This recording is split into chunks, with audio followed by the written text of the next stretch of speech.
The greatest man to walk the face of the earth, the Prophet sallallahu alaihi wasallam. We're carrying on with his specialities.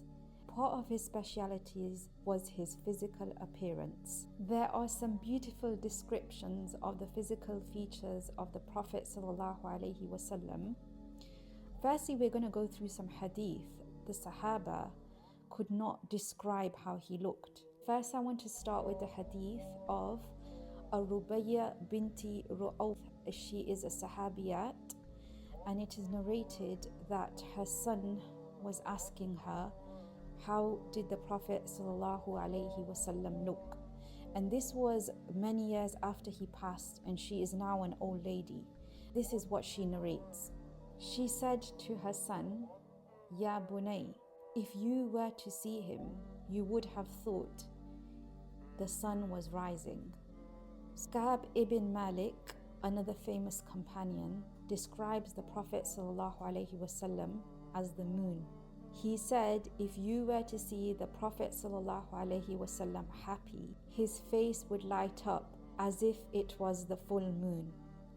Umar ibn al-As, he was a nobleman of the Quraysh, and he converted to Islam quite late. He says, there was nothing more beloved to me, sweeter to me, than to stare at the Prophet sallallahu alaihi wasallam. His beauty, his jamal was overbearing. He never got tired or enough at looking at him. And yet, if you were to ask me how he looked, I wouldn't know how to describe it.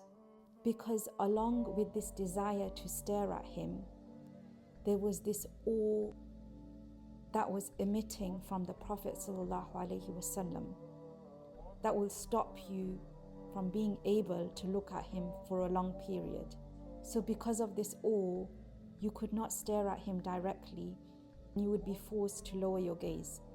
Subhanallah, this shows that the Prophet ﷺ was so beautiful in his physical features that the Sahaba and Sahabiyat, they couldn't fathom the words to describe what he looked like. They couldn't stare at him directly for a long period. Continue with his physical features in the next video, inshallah. Sallallahu alayhi wasallam.